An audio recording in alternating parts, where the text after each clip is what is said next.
Hello and welcome to Tech Trends, your weekly journey into the world of tech, innovation and creativity, all through an African lens. Coming up on the show this week, we'll take a look at the demo day of the Transition into Tech for Women program. And then later, I'll be discussing making AI in schools for future impact with Professor Celestine Iwendi, a professor of artificial intelligence and head of the Center of Intelligence of Things at the School of Creative Technologies, University of Greater Manchester, Bolton. There's so much to discover in the next 25 minutes. Stay with us. I'm Olayemi Otunuga, and this is Tech Trends.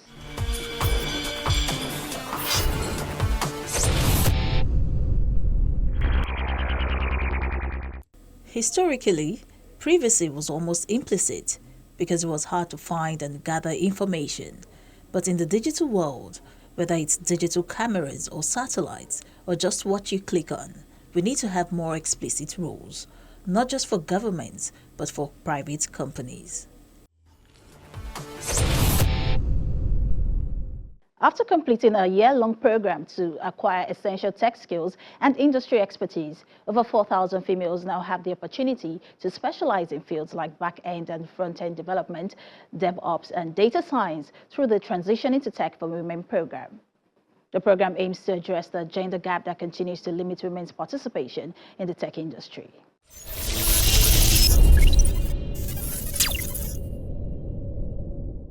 Please let's do them a favor by putting your hands together until they get seated. These women have been empowered with the skills and knowledge they need to break into the tech industry through the Transition into Tech for Women program. Thank you so much. Over the course of 1 year, the ladies were guided through hands-on training in fields such as back-end and front-end development, DevOps, and data science. Women remain significantly underrepresented in the tech industry despite global conversations about gender diversity. This program aims to change that narrative. In the area of digital innovation, the quest for digital transformation presents excellent opportunities for women in technology. And today we celebrate not only the progress made by women in tech, but also the potential for innovation when opportunities meet determination. And that's what we just saw. As we mark this moment, I'm reminded of how crucial it is for women to have a seat at the table, not just as participants, but as active stakeholders, leaders, innovators in shaping the future of technology. The World Economic Forum's Future of Jobs report states that 85% of companies are likely to adopt big data and analytic technologies, making these skills higher sought after than ever before. And for women, this demand translates into vast opportunities across the industries, from tech firm to traditional businesses, undergoing digital transformation.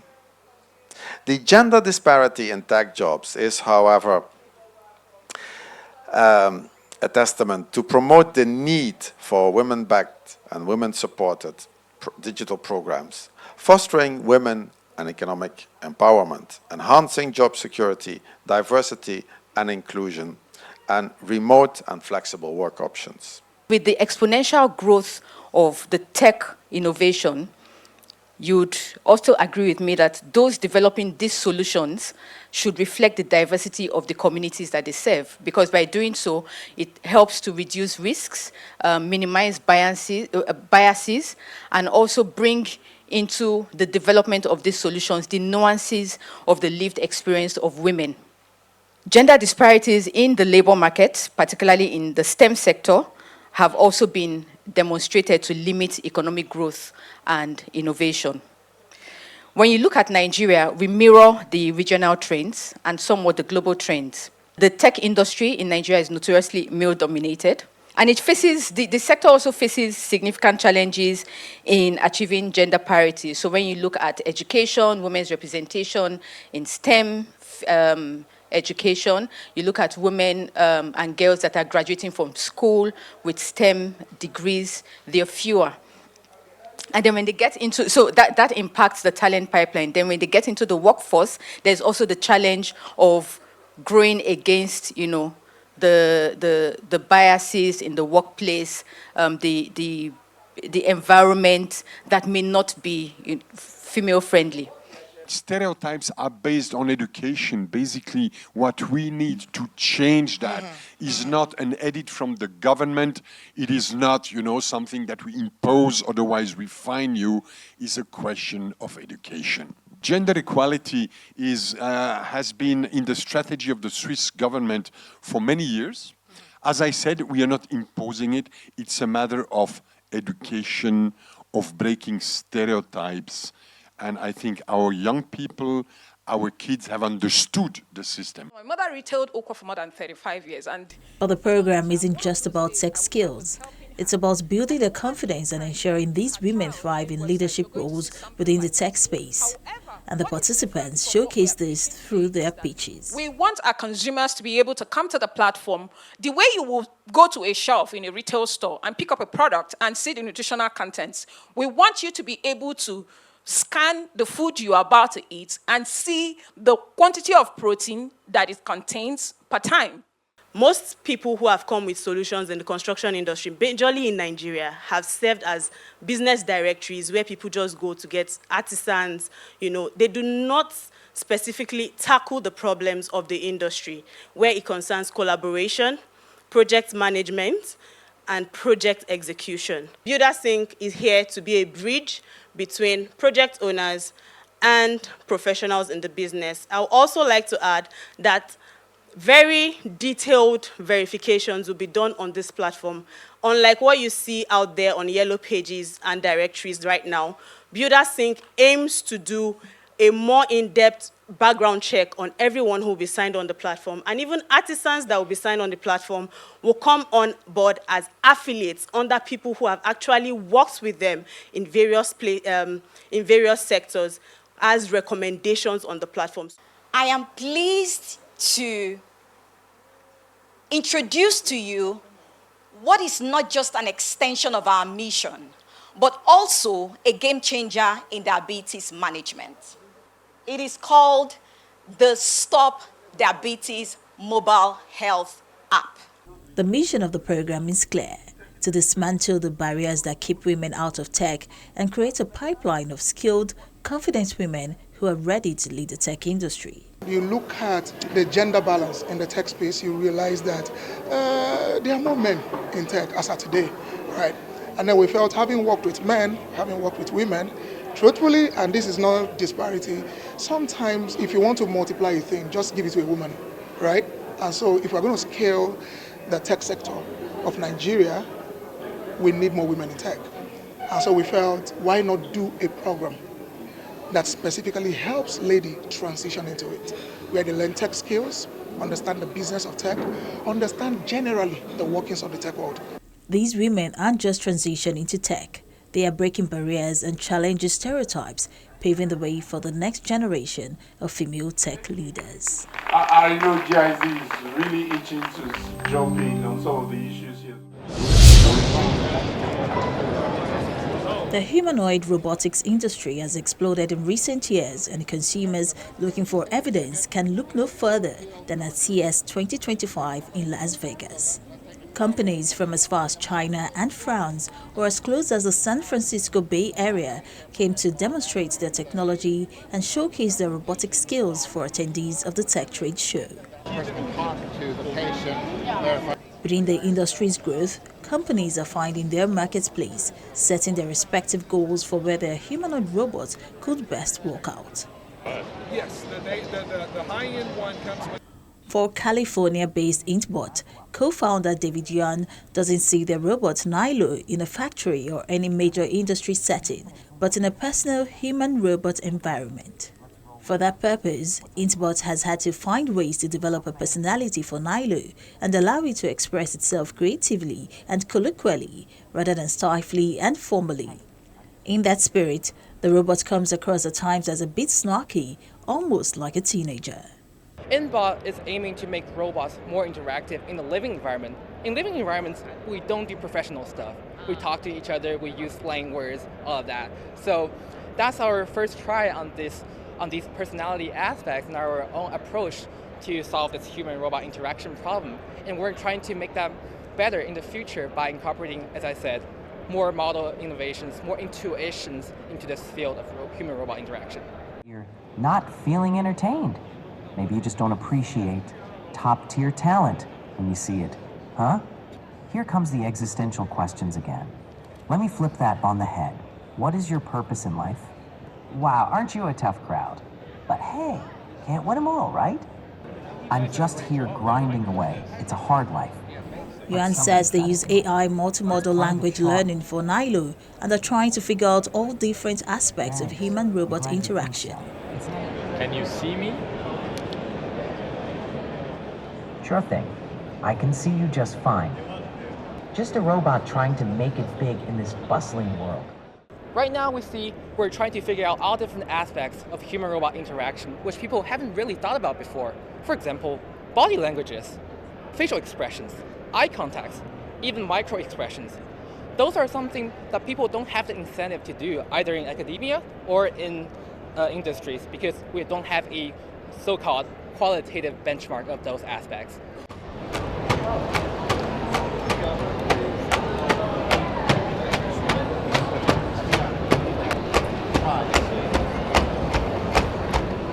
Meanwhile, France-based Humanoid Robotics continues to focus on the engineering and production of its humanoid robots. Pauline's business development manager says after creating Richie 1 in 2020 and selling about 100 robots globally since then, Pauline then launched Richie 2 in October 2024.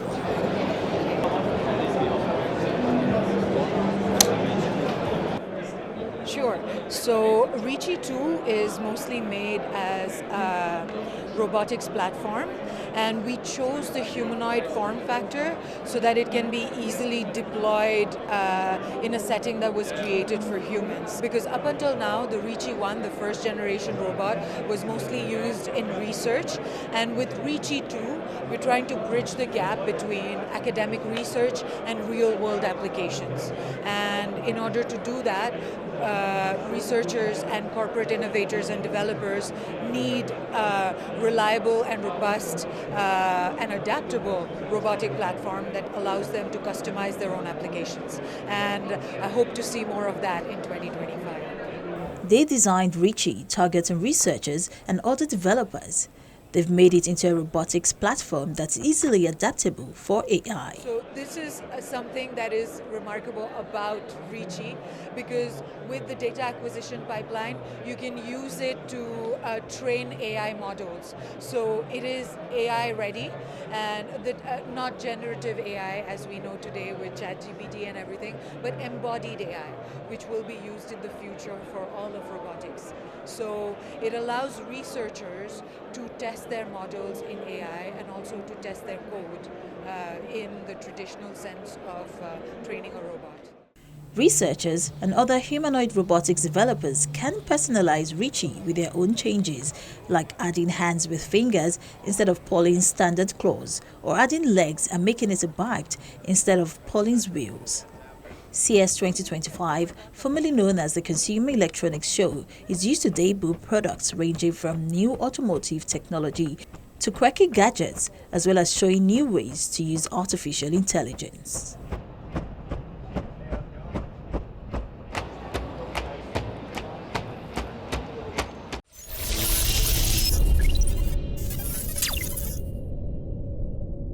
AI is no longer a concept of the future. It's a force that's changing how we live and work, creating opportunities we could only dream of a few years ago. But with this rapid change, one crucial question emerges. How do we prepare young minds to understand, use, and lead with AI responsibly? Joining me to help answer this is Professor Celestine Iwendi, a professor of artificial intelligence and the head of the Center of Intelligence of Things at the School of Creative Technologies, University of Greater Manchester, Bolton.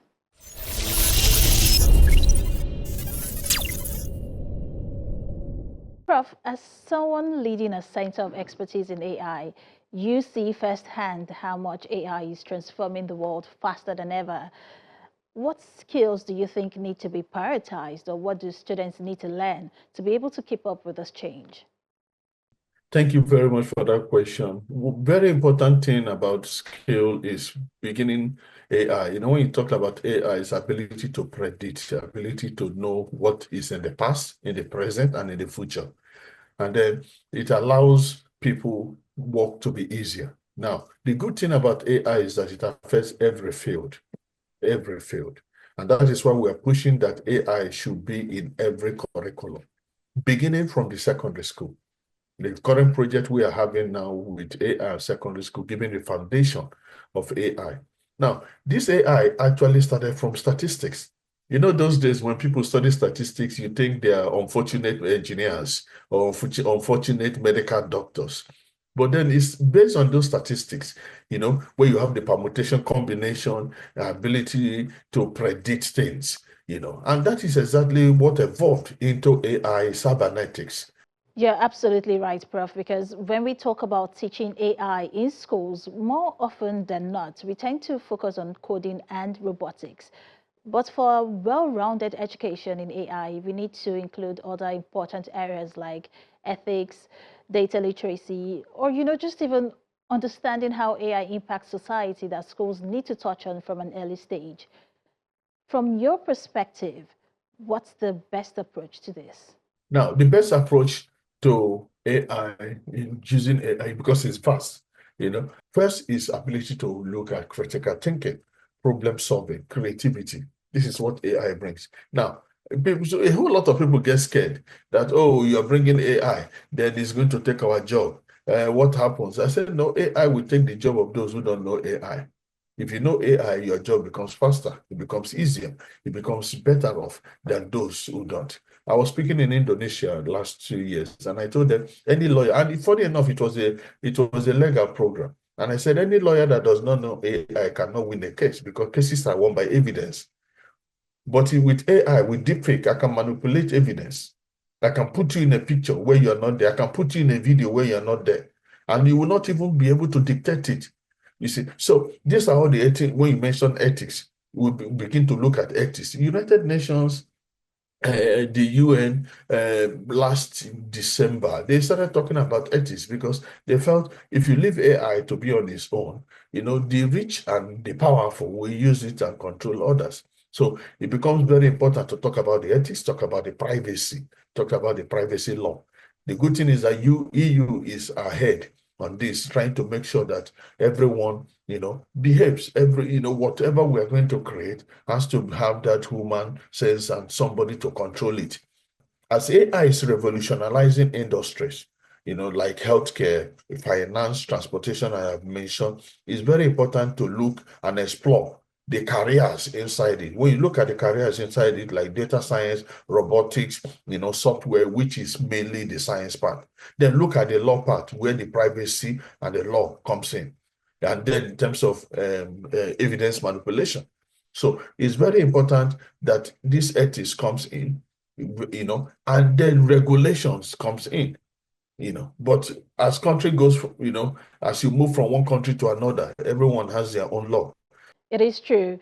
Conversations around the ethical use of AI, protecting people's privacy are definitely important. And these are areas that have been at the fore of conversations lately, because it's not just about knowing how to use AI or how to use technology. We need to understand the ethical aspects as well, just so we stay protected online. But Prof, to my next question, we already know AI is changing so quickly, right? And it's challenging the traditional learning models. How can teachers and schools keep up to make sure students are learning what's relevant? What we are working on at the University of Greater Manchester, which was formerly University of Bolton, is allowing the secondary school to work with, developing like Scratch program, for younger ones, using Watson Studio, all this IBM style to do simple projects, so that they can get to know what they are doing. If you can repeat it, practice doesn't make perfect. It is perfect practice that makes perfect. So you allow people to study and study as they go. And as they study, they start developing. That is when the creativity starts coming in. I remember the first time I came to Sweden, and then I was busy memorizing, from someone who has come from Nigeria, memorizing everything. the formulas and everything. And then I entered the hall. And then they came in and gave me a book. And they said, this is the book. The formulas are there. Use them to work. And I'm like, what? I've taken all my time to do No, they wanted the application. You see, the application of those things, so, it's a different academic setting, different environment for me. And it took me some time to be able to fit in, because that is not the structure. For me, I need to know how a squared plus 2b squared minus 3 squared, I have to put it in my head. But then I discovered, no, these guys are doing faster. They're developing things. What makes them different from our own? Because they move more into application. How do you apply the Pythagoras theorem? How do you apply the almighty formula? How do you apply? How do you use them in everyday business? How do you use them in everyday thing? There are challenges, we know that. There are challenges of implementing AI education. But we must know that lack of trained teachers, limited resources, and resistance to change can be a problem. These three things. Lack of trained teachers, so we need to start training the training. There's something Nigeria have signed with Intel, and with Intel, and they are saying, oh, give AI from the industry. And I said it's wrong. If you want to bring AI, move it down to the academics.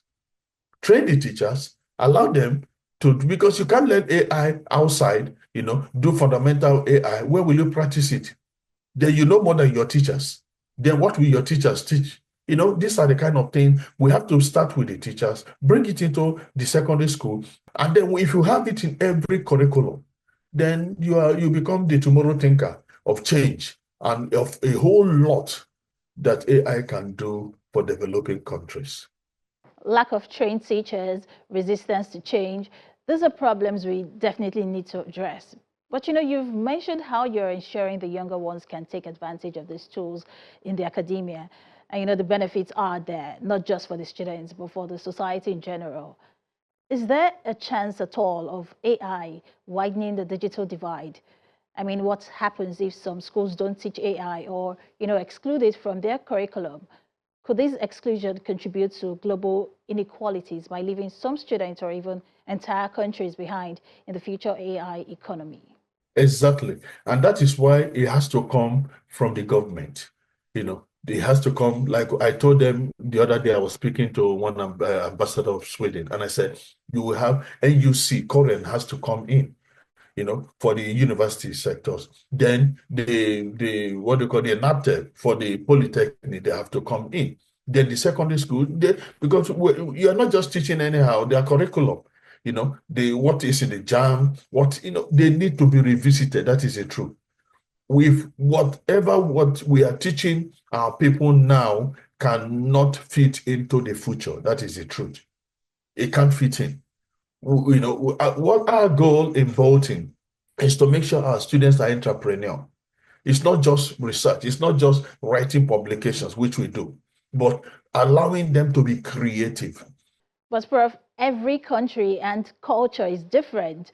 So how can schools, the ones that are teaching AI, how can they teach it in a way that makes sense for their own communities and needs? Especially because AI can sometimes feel like something that is abstract or something that's only for the big cities or wealthier schools. So how can they make it much more relatable so that it makes sense for them? Change is always a problem anyway, but we need national curriculum. We need to provide funding for the teacher training. We need to subsidize resources.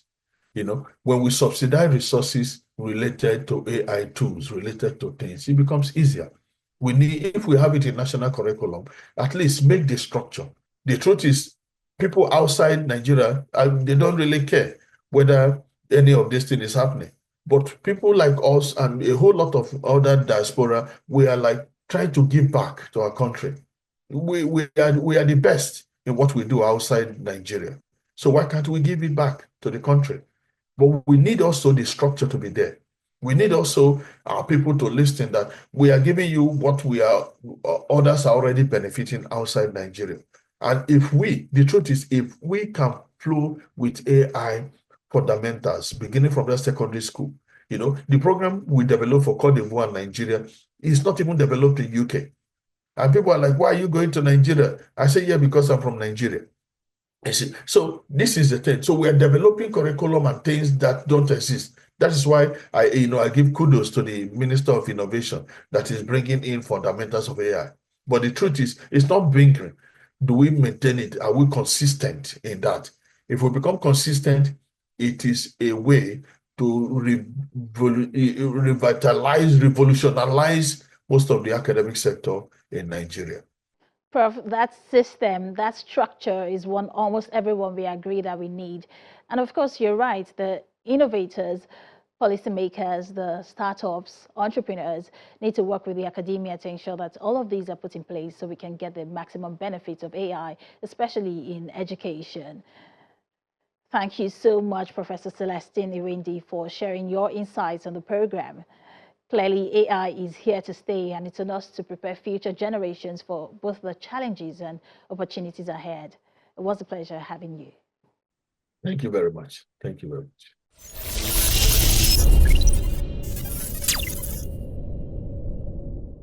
And that's where we leave it for this week on Tech Trends. Thank you for tuning in. You can always relive this and past editions of the program on the channel's TV YouTube page. Don't forget to watch, share, and like your favorite episodes. Also remember, technology is not just about the future, it's about the here and now. And Africans are innovating to create impactful solutions for the continent. For Tech Trends, I'm Olayemi Odunuga. I'll see you next time.